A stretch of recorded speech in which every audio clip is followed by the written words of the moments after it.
They said the meeting would be quiet. Just a few hours. No cameras, no advisors, no aides hovering outside the door. 3 men. 1 room. A family reunion, if you believe the palace spin.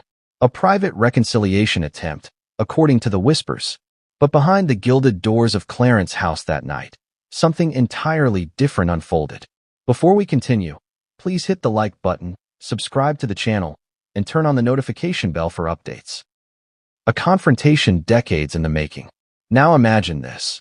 Prince Harry, fresh off the plane, stepping into the lion's den with nothing but his voice, his truth, and, if sources are to be believed, a folder of sealed documents. King Charles waiting with the practiced detachment of a monarch, and Prince William, arms crossed, jaw clenched, barely willing to make eye contact. This wasn't just a family squabble. This was something far more volatile. It was political. It was personal. And it was dangerous.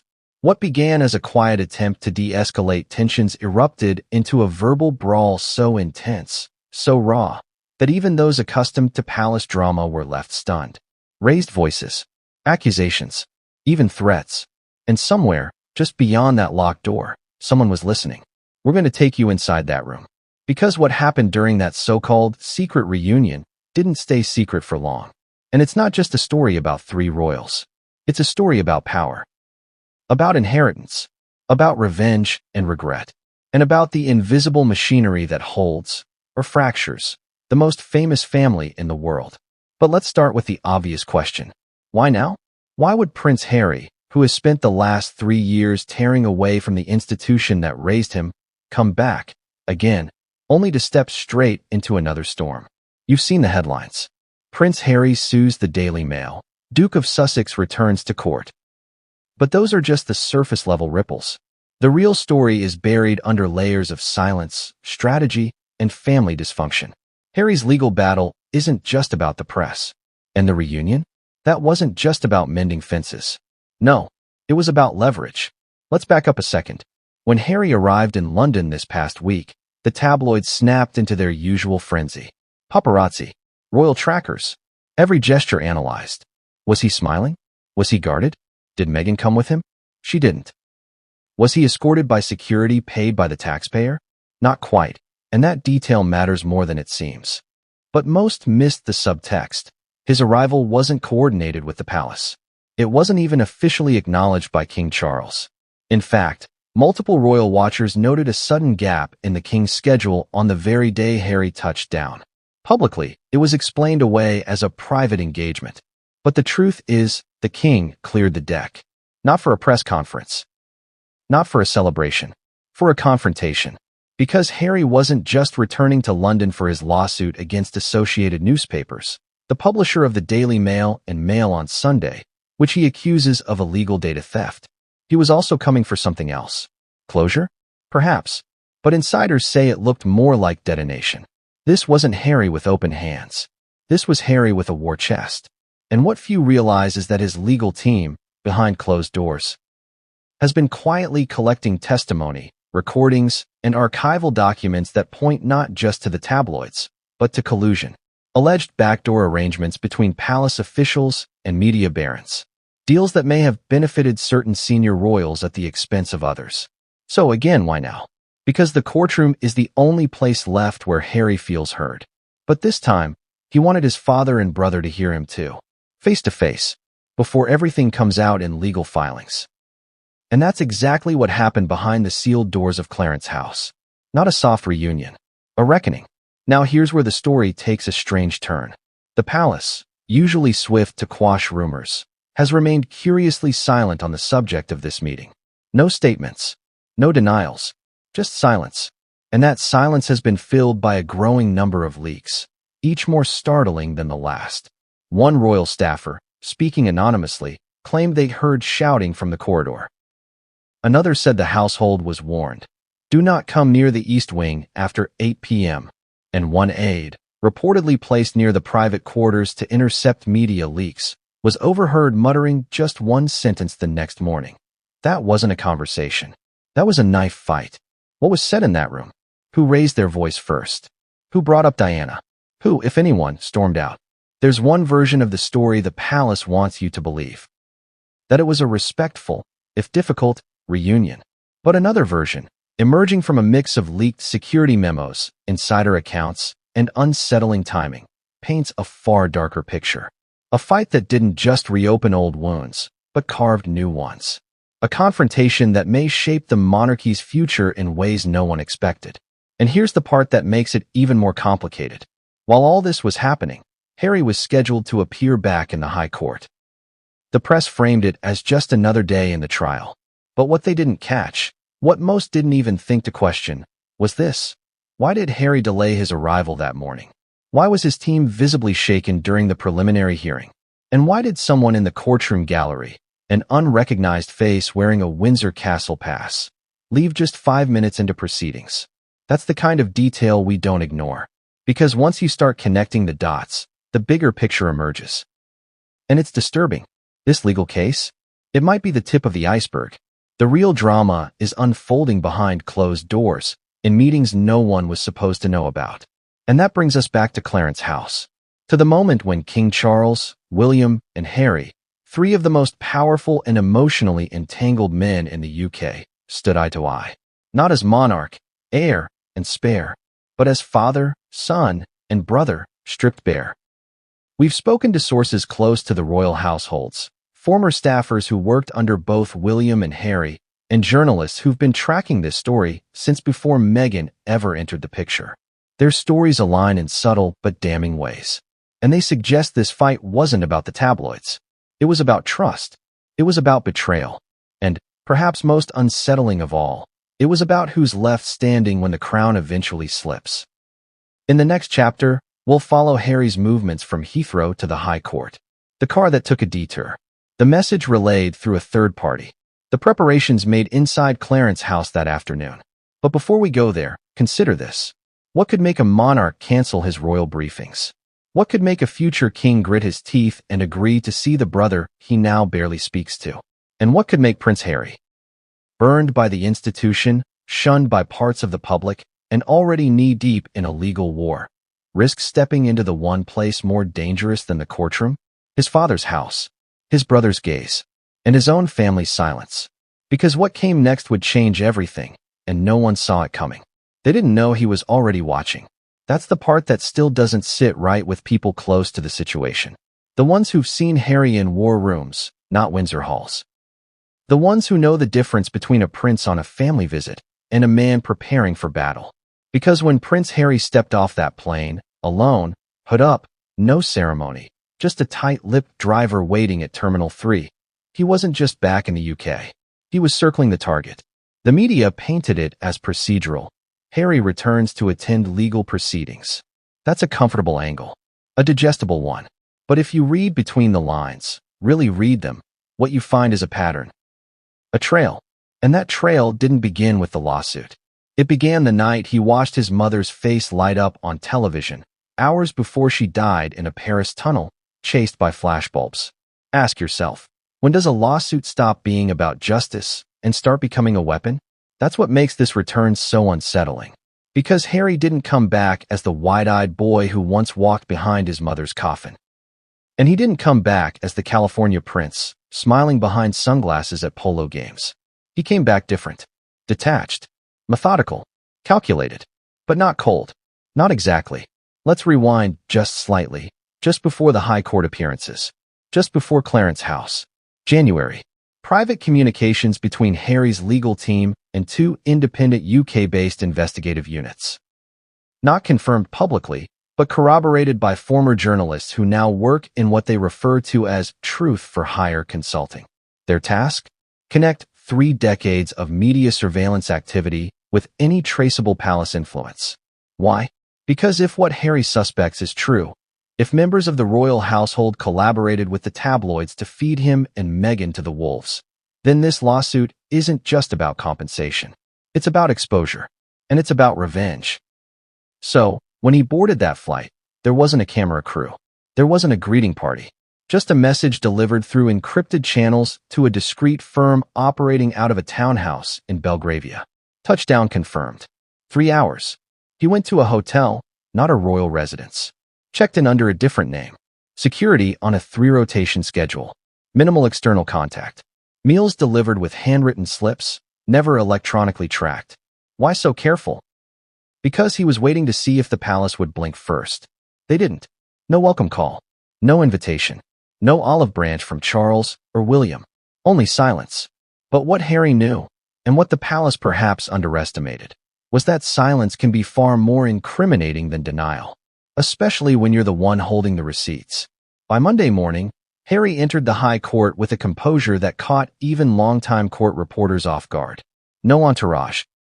Just 2 legal advisors and an aide whose badge didn't match the name printed.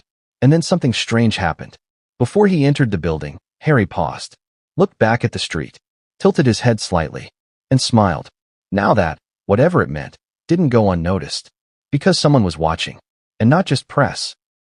According to a former security contractor who's worked for multiple royal households, there were at least 3 private surveillance teams operating in the vicinity that morning. 2 corporate, most likely associated with the press, and 1 unaffiliated. Possibly palace-connected. Possibly not. No one will say it out loud, but the implication is clear. Harry was being tracked. Not by accident. Not by gossip mongers. By someone who had a stake in what he might say next. In court, his lawyers argued violations of privacy so severe they bordered on institutional harassment. Decades of phone tapping, bank record tampering, even alleged tracking of private therapy sessions. The defendant, Associated Newspapers, denied all claims. But Harry's team didn't flinch. And somewhere buried in their evidence files is something that reportedly led to the Clarence House request. Not an invitation. A summons. Sources differ on how it happened.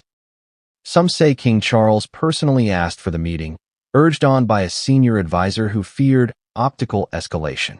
Others believe it was William, seeking to prevent an outright implosion, an institutional embarrassment, as one aide allegedly put it. But a small number of insiders tell a different story entirely. That Harry forced the issue. That he sent a private communique, through a channel so old it hadn't been used since Diana's days, requesting a meeting under royal statute. 1 line only. I will not be silenced. You have 72 hours. Whatever the truth, the outcome was the same. Tuesday night. Clarence House. Quiet. No public record. No media leaks, until now. But before that confrontation, let's go back to Harry's second day in court. Tuesday morning. He wore the same suit. Subtle, but intentional. No tie. Crisp white shirt. Shoes polished, but not brand new. It was a uniform, not a costume. And the expression? Not angry. Not wounded. Focused. He sat silently as his counsel read through documented surveillance allegations from his adolescence. Times when he thought he was speaking to friends or confiding in staff. Evidence now suggests someone was listening.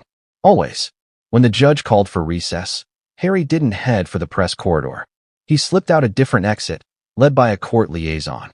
And if the whispers are true, he was then driven not back to his hotel, but to a low-rise building in Knightsbridge, where a confidential briefing was delivered. The contents of that briefing? Unknown. But less than 2 hours later, the doors at Clarence House were unlocked. And that's when the palace began moving very differently. The East Wing was cleared by 4 p.m. Schedules shifted. Appointments rescheduled. One senior advisor, normally glued to Charles during high-level meetings, was spotted instead taking a call outside the residence, pacing, head down. At 6:42 p.m., Prince William was seen leaving his residence at Kensington Palace. Alone. No security detail. Which, for someone second in line to the throne, is notable. Very.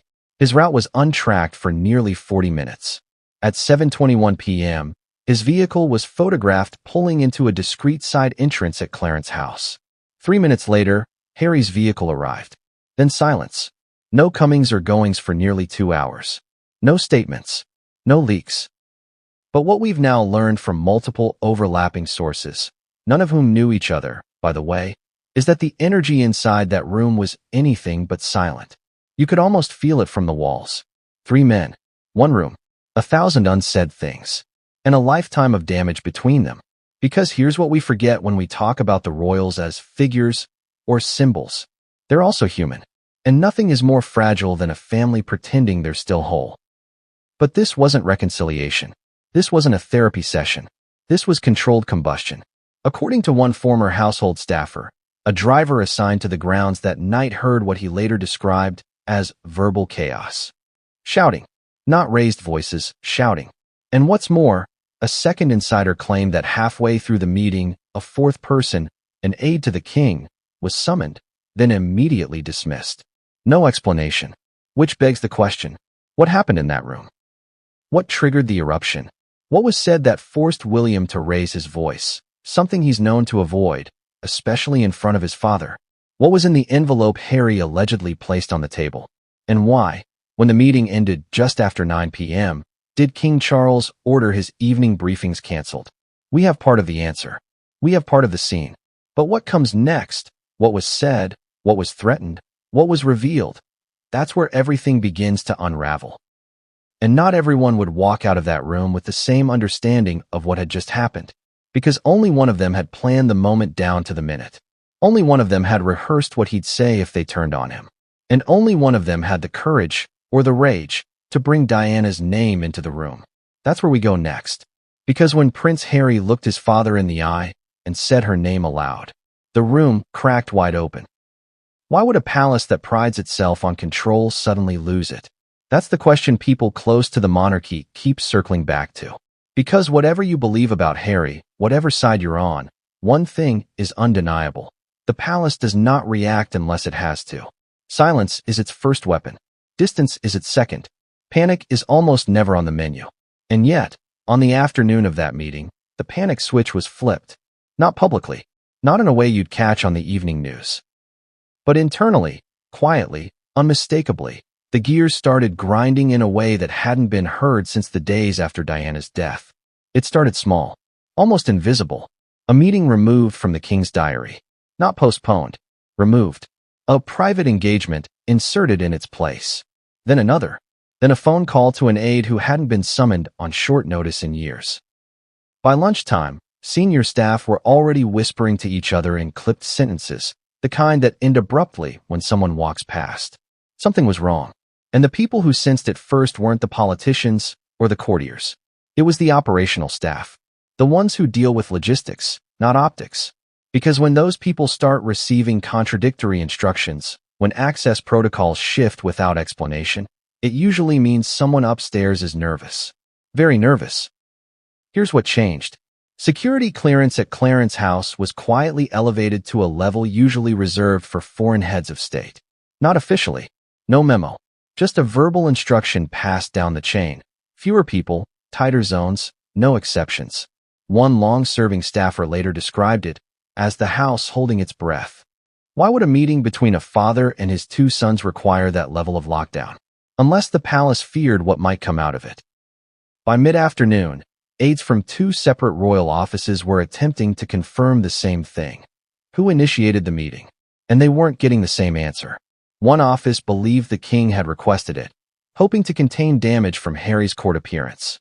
Another believed William had pushed for it, desperate to stop something he could feel slipping out of control.